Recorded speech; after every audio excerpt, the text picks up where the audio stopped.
Bismillahirrahmanirrahim. Assalamualaikum warahmatullahi wabarakatuh. Alhamdulillahi rabbil alamin. Wassalatu wassalamu ala rasulillahi nabiyyina wa sayyidina Muhammadin al-amin wa ala alihi wa sahbihi ajma'in wa ba'd. Saudara-saudariku, shaimin, as-shaimat dimanapun berada, alhamdulillah kita masih diberikan kesempatan, kemampuan, dan kekuatan untuk beraktivitas dan sampai pada detik yang sangat menentukan perjalanan di bulan Ramadan yang mulia ini hingga tiba di 10 hari terakhir di penghujung Ramadan. Semoga sampai detik ini seluruh rangkaian aktivitas kita dinilai sebagai ibadah yang diikhlaskan hanya kepada Allah Subhanahu wa taala. Semoga doa-doa kita diterima dan dijawab oleh Allah Subhanahu wa taala. Semoga dosa-dosa kita digugurkan dan diampuni oleh Allah Subhanahu wa taala, dan semoga seluruh ibadah yang kita tunaikan diterima dengan penerimaan terbaik oleh Allah Subhanahu wa taala. Teman-teman, di rangkaian 10 hari terakhir di bulan Ramadan ini, baik malam ataupun siangnya, disikapi oleh Nabi SAW dengan penuh kesungguhan, penuh keseriusan, sehingga Al-Imam Al-Bukhari misalnya mendokumentasikan kesungguhan keseriusan Nabi ini pada satu informasi yang tersambung melalui jalur Sayyidah Aisyah radhiyallahu taala anha, ditempatkan oleh beliau dalam satu urutan hadisnya dalam kitab Jami beliau pada nomor hadis 2024, dan diungkap bahwa Sayyidah Aisyah radhiyallahu taala anha mengatakan, atau kama qalat, idza dakhalatil ashru, jika 10 hari terakhir di bulan Ramadan itu telah tiba, syaddan nabiyyu sallallahu alaihi wasallam mi'zarahu, maka Nabi sallallahu alaihi wasallam mengencangkan sarungnya, mengencangkan pakaian beliau untuk menunjukkan kesungguhan, keseriusan dalam beribadah, menyingkap berbagai macam kebaikan yang bisa dikerjakan, dan menunda pergaulan-pergaulan biologis dengan istri-istri tercinta, dan mengkhususkan kegiatannya untuk bertakarrub kepada Allah Subhanahu wa taala. Ahya lailahu, beliau menghidupkan malamnya, dan aiqadha ahlahu, membangunkan keluarganya. Dalam konteks menghidupkan malam ini, ada sesuatu yang menarik kala Nabi Shallallahu Alaihi Wasallam banyak sekali memotivasi kita dalam rangkaian hadis yang beragam untuk menghidupkan malam-malam 10 terakhir Ramadan. Ada banyak sekali tinjauan dan catatan dari para ulama terkait dengan keistimewaan 10 malam Ramadan ini, dan tentunya tidak mengabaikan keistimewaan yang didapatkan pada siang harinya saat kita menunaikan ibadah puasa. Pada 10 malam terakhir ini ada beberapa momentum yang sangat diburu oleh umat Islam, mengacu pada besarnya potensi kebaikan yang disebutkan dan diisyaratkan oleh Nabi SAW. Di antaranya adalah potensi mencari malam kemuliaan, malam keberkahan.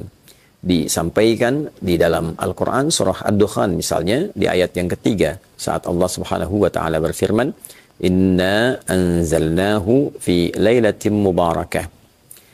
Dan demi keagunganku, aku turunkan Al-Quran itu di malam yang penuh dengan berkah.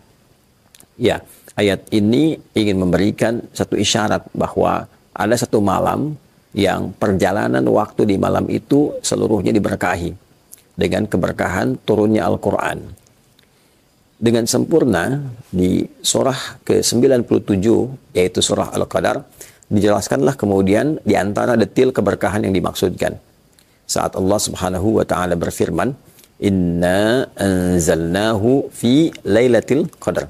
Yang dimaksud malam mubarakah, malam yang diselimuti keberkahan itu adalah malam Al-Qadar, malam saat diturunkannya Al-Quran dengan segala keistimewaan dan keagungan yang melekat di dalamnya. Wa ma adraka ma lailatul qadar, tahukah Anda malam Al-Qadar ini, malam yang penuh berkah ini, Lailatul Qadri khairum min alfi syahr. Malam penuh berkah ini diliputi oleh limpahan pahala yang mengungguli melebihi nilai dari 1000 bulan. Seringkali sementara pakar menghitung 1000 bulan ini kurang lebih ada yang menghitung 82 tahun sampai kisaran 85 tahun. Jadi bila ada seseorang beribadah bertepatan dengan malam ini, maka potensi pahala yang bisa dia raih setidaknya kurang lebih 85 tahun. Orang membaca Al-Quran bertepatan dengan malam ini, maka bacaannya bisa bernilai setidaknya 85 tahun. Anda membacakan Alif Lam Mim, seakan mendapat pahala. Bacaan itu lebih daripada 85 tahun membaca Alif Lam Mim tanpa henti. Ada orang menunaikan sholat bertepatan dengan malam itu, maka sekalipun sholat yang ia tunaikan 2 rakaat misalnya, seakan ia menunaikan sholat dimaksud lebih daripada 85 tahun. Tanazzalul malaikah, malaikat berbondong-bondong turun.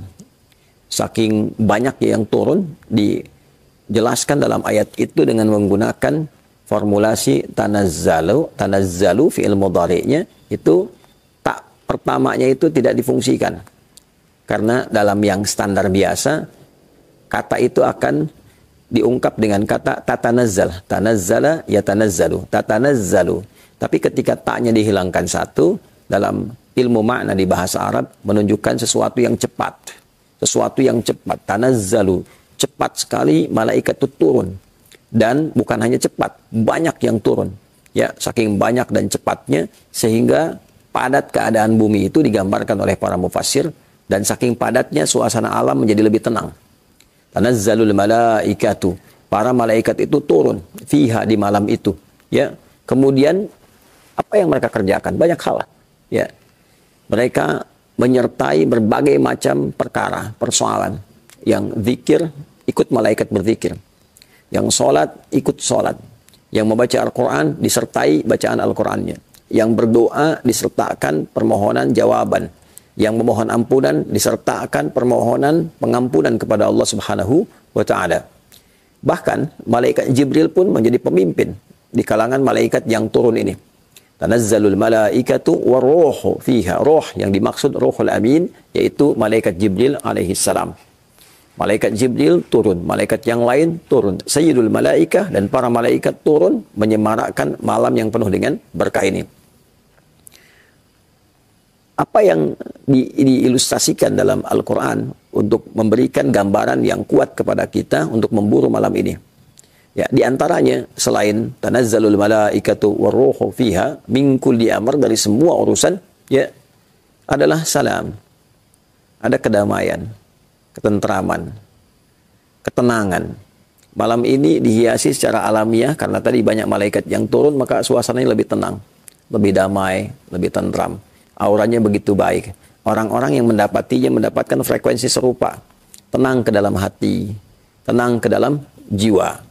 Dan ini berlangsung sampai menjelang fajar. Ya, hiya hatta matla'il fajr. Malam ini berlangsung sampai menjelang fajar. Tibanya waktu sahar. Sekitaran kurang lebih 30 sampai 45 menit sebelum masuknya waktu subuh, sebelum masuknya waktu fajar. Jadi, bila kita ingin gambarkan keistimewaan malam penuh berkah ini, bentuk keberkahannya ada ketenangan, ada kedamaian, ada penyertaan malaikat dari semua perkara dan urusan, ada pelipat gandaan pahala dari setiap amalan, ada dosa yang berpotensi diampuni, ada pahala yang mengalir begitu luas dan terbentang dengan durasi yang cukup panjang. Tentu ini sesuatu yang mewah, yang sangat dibutuhkan oleh siapapun, sehingga dengan itu Nabi memberikan motivasi, membangunkan keluarga, dan minta semua kita untuk mengoptimalkan potensi tenaga, pikiran, bahkan waktu kita untuk mencoba mendapati malam yang dimaksudkan, memburu malam keistimewaan. Bagaimana caranya? Ada banyak ragam yang disampaikan kepada kita, dari ragam mulai parsial, dalam arti menandai waktu-waktu tertentu. Pernah diisyaratkan malam ke-27, pernah diisyaratkan malam ke-23, pernah diisyaratkan malam ke-25, bahkan pernah diisyaratkan malam ke-29, sehingga ada kesimpulan awal yang menyampaikan untuk memburu malam-malam ganjil. Untuk itu seringkali didapatkan di kehidupan masyarakat di beberapa tempat. Kalau ganjil, ramai masjid malam-malamnya. Masjid-masjid besar, masjid biasa, ramai memburu malam ganjil, ingin mendapatkan malam Al-Qadar. Tapi yang penting dicatat adalah kekuasaan atau hak prerogatif untuk bisa menetapkan malam itu tentu kembali kepada Allah Subhanahu wa taala. Yang penting kita catat waktunya malam.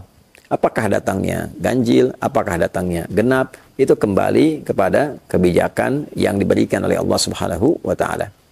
Untuk itu cara paling tepat dan cara paling efektif yang memberikan potensi lebih kita mendapatinya adalah menghidupkan setiap malamnya. Karena bahasa hadisnya pun yang tadi teriwayatkan telah kita sampaikan, ahya lailahu. Nabi menghidupkan setiap malamnya. Ya, malam khususnya 10 malam terakhir itu. Jadi kalau kita hadir di setiap malamnya, baik itu genap ataupun ganjil, menunaikan amalan, insya Allah potensi mendapatkan malam Al-Qadar itu lebih besar dibandingkan dengan hanya memburu di satu waktu tertentu saja. Ini cara paling efektif, langkah paling strategis untuk mendapatkan apa yang dimaksudkan. Terlebih bila ada di antara kita yang bahkan sudah menghidupkan malam, alhamdulillah dari sejak malam pertama, malam kedua, sampai malam yang terakhir. Dan puncaknya saat kita takbiran tentu, dan itu sudah berakhir. Ya, bila seluruh malamnya kita isi dengan ibadah, maka potensi besar kita mendapatkan malam Al-Qadar yang dimaksudkan. Lebih dari itu, Sayyidah Aisyah radhiyallahu taala anha bertanya pada Rasulullah SAW, meminta petunjuk jika bertepatan dan merasakan frekuensi yang serupa dengan isyarat malam Al-Qadar, apa yang harus dilakukan? Nah, itulah yang insya Allah kita akan jawab di pertemuan berikut, sekaligus memberikan tanda keberhasilan bagi orang yang meraih malam Al-Qadar seperti yang telah diuraikan. Allahumma taqabbal minna innaka antas samiul alim wa tub alaina innaka antat tawwabur rahim. Subhanakallahumma bihamdika nasyhadu an la ilaha illa anta nastaghfiruka wa natubu ilaik. Wa akhiru da'wana alhamdulillah rabbil alamin. Adi Hidayat, Mira. Assalamualaikum warahmatullahi wabarakatuh.